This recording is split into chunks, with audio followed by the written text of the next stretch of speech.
Ya pasaron varias semanas desde las elecciones en México y hay muchísimos interrogantes sobre el candidato ganador Enrique Peña Nieto. ¿Hubo una compra masiva de votos por parte de su partido, el PRI? ¿Podrá hacer las reformas ambiciosas que se proponen, sobre todo en el campo de la economía, cuando buena parte de su propio partido está en contra de ellas? ¿Qué cambiará en la política exterior de México bajo su presidencia? Y sobre todas las cosas, ¿representa Peña Nieto una nueva generación del PRI, más democrática, más moderna? ¿O es una nueva cara del viejo partido autoritario y muchas veces corrupto que gobernó a México durante varias décadas hasta el año 2000? Le vamos a preguntar todo esto y muchísimo más al virtual presidente electo de México, Enrique Peña Nieto, a quien entrevistamos hace pocas horas en Ciudad de México.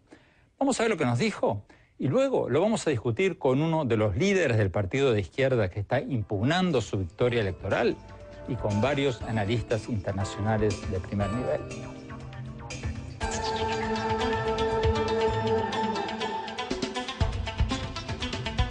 Para comentar la entrevista que le hicimos al virtual presidente electo de México, Enrique Peña Nieto, vamos a tener desde México al licenciado Manuel Camacho Solís, uno de los líderes del movimiento de izquierda que encabeza Andrés Manuel López Obrador, que está pidiendo anular la elección presidencial. El licenciado Camacho Solís fue regente de la Ciudad de México, secretario de Relaciones Exteriores, o sea, canciller, uno de los pesos pesados de la política mexicana. Desde Washington nos va a acompañar la doctora Diana Negroponte, especialista en política mexicana y latinoamericana, analista de la Brookings Institution, uno de los centros de estudios más reconocidos de Washington. Y aquí en nuestros estudios, JJ Rendón, estratega político, asesor del PRI en México, asesoró a más de 23 o 27, ¿cuántas van? Como 27 campañas presidenciales en los últimos 25 años, la mayoría de ellas en América Latina. Bueno, vamos directamente a la entrevista que le hicimos hace pocas horas a Enrique Peña Nieto. Veamos lo que nos dijo cuando le preguntamos sobre todo este debate sobre la presunta compra masiva de votos en las elecciones del 1 de julio. Veamos.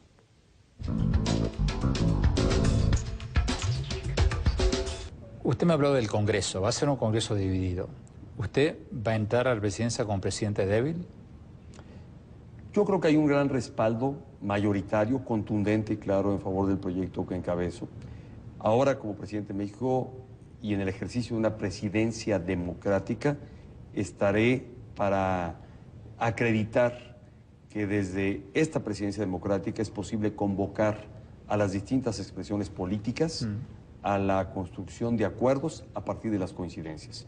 No se puede señalar de un presidente o de un gobierno débil a partir de tener un Congreso que los mexicanos han querido sea o tenga corresponsabilidad en las definiciones que se tomen.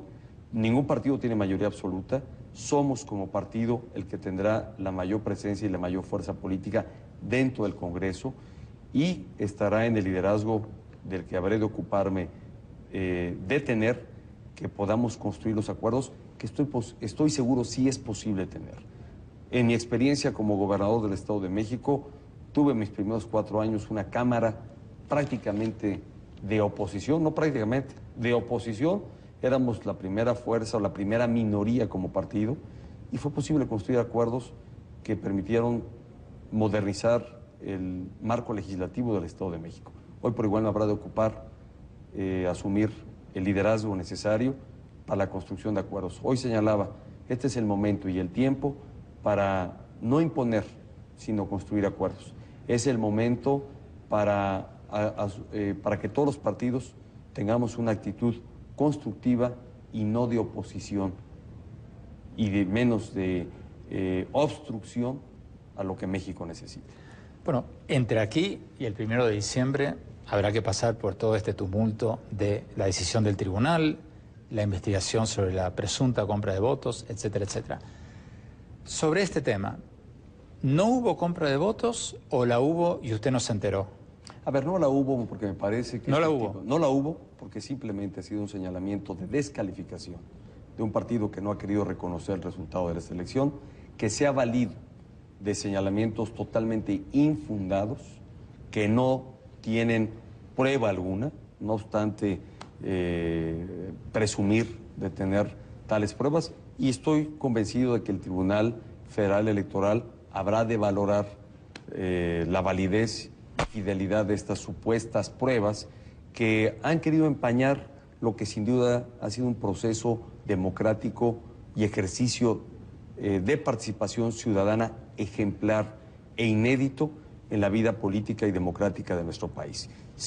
Más de 50 millones de mexicanos que participaron y que votaron en las urnas, 3 millones de ciudadanos que vigilaron este proceso democrático como autoridad electoral y como representantes de partidos, de tal suerte que totalmente niego y de manera categórica este tipo de señalamientos infundados que no tienen validez.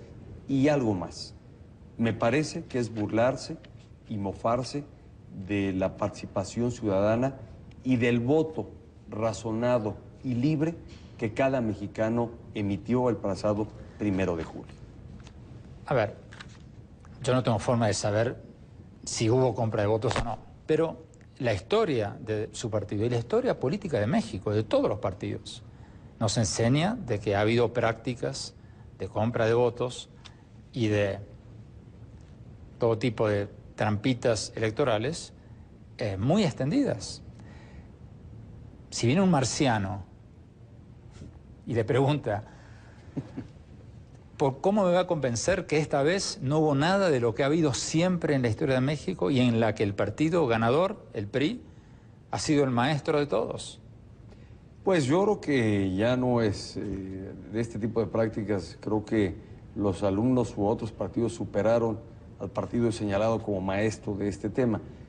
Yo creo que este tipo de prácticas se han ido desterrando dentro del ejercicio democrático de nuestro país, porque México ha cambiado y ha tenido un cambio democrático que sin duda ha permitido el fortalecimiento de los valores democráticos, el tener hoy unas nuevas generaciones que se forman y han crecido, como la que me ha correspondido, dentro de una nueva cultura democrática, preparada para la competencia política en democracia, y donde este tipo de prácticas, si eventualmente las hubiera de algún partido político, cualquiera o todos, de manera aislada, como hoy se tienen denuncias sobre todos los partidos políticos por este tipo de prácticas, me parece que cada vez más serán por hechos aislados y casuísticos que habrá que probar si eventualmente hubo alguna irregularidad, pero que de ninguna manera pueden marcar ni generalizar lo que, repito, ha sido un proceso ejemplar y democrático el que México ha tenido.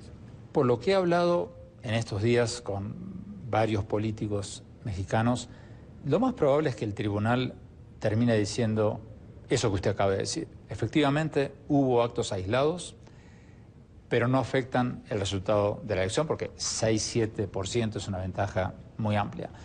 Pero, ¿usted va a investigar esos actos aislados si el tribunal se lo exige? Y si los va a investigar, ¿va a poner en prisión, detrás de rejas, a quienes dentro de su propio partido podrían haber incurrido en ese tipo de actividades? Yo creo que corresponde, más que a un servidor, corresponde a la autoridad electoral hacer la investigación y deslindar responsabilidades, si las hubiere, a actores de cualquier partido político que esté señalado por haber incurrido en alguna práctica que lamentablemente lastime el buen ejercicio y práctica democrática que debe tener nuestro país.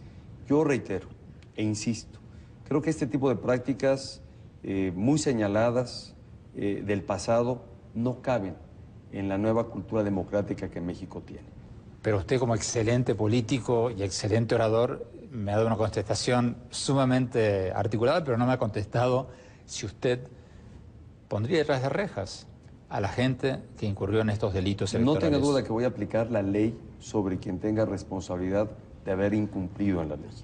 Corresponderá a la autoridad electoral determinar si hubo tales prácticas, si hubo responsables, consignarlos a través de la instancia de procuración de justicia, de la PGR o la FEPADE, hacer la consignación correspondiente, y sea este gobierno o en el tiempo ya de mi gobierno, que estaré para aplicar la ley y sancionar a quien eventualmente de haberlo, haya incurrido en una práctica ilegal dentro de la democracia.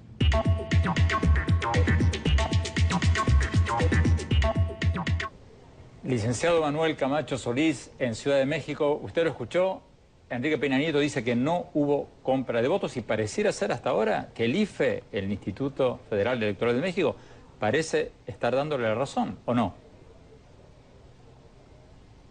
A mí me parece que vivimos desafortunadamente una elección completamente inequitativa. Fue un retroceso frente a lo que habíamos logrado en el año 2000. Y es cierto, la participación de los ciudadanos fue ejemplar, los 50 millones. Pero de esos 50 millones, el señor Peña Nieto debe tener claro que a él lo apoyaron 19 y que hoy en México los partidos del movimiento progresista y el Partido de Acción Nacional están señalando que hubo todo tipo de irregularidades, violaciones a la Constitución y violaciones a las leyes. Me llama mucho la atención que él siga pensando que él representa a los 50 millones, porque entonces hay una contradicción en su discurso. O realmente va a ser un dirigente democrático que reconoce la pluralidad y que por lo tanto tendrá que tomar en cuenta a todos los que no piensan igual que él, empezando por un 40 o 50% de la población que piensa que en efecto se compraron los votos, o de nuevo se aprovechará de la presidencia para imponerse y traer de nuevo a la vida política del país esas viejas prácticas de corporativismo, clientelismo y corrupción que dañaron tanto a su partido y que han colocado a México en una situación muy difícil. El punto no es quién tiene razón o no, el tribunal lo va a decidir. El punto es qué hacemos frente a unas instituciones que están muy lastimadas en su credibilidad, frente a una sociedad que en una parte de ella está enardecida, si lo que nos importa es restablecer el prestigio de la autoridad como condición para avanzar en la seguridad y en las reformas que México necesita. JJ Rendón, en 30 segundos, porque nos piden un corte. ¿Hubo esta compra masiva de votos? Sí, ¿Se está atentando con las instituciones? Todas las pruebas que hay hasta la fecha, ninguna refleja que ni en el caso Monex ni en el caso Soriana... Que son las dos tarjetas de crédito. Sí, fueron usadas por el partido para pagarle a operadores electorales convencionales que siempre se han usado en todas las campañas. O sea, en vez de pagarle... usted está diciendo que sí, que hubo eso. A los pero operadores hay del 1000 PRI. formas de pagarle. No, pero cuidado, es que una cosa es operar compra de voto y otra cosa es operar con gente que está trabajando en la campaña en los 32 estados, que es un incentivo. Y tú puedes utilizar cualquier mecanismo para pagarle, cheque, transferencia, Monex, no sé qué. Eso no implica que haya una asociación directa entre la entrega de esos fondos o el uso de ese mecanismo y que haya compra de voto, y eso lo va a determinar el tribunal.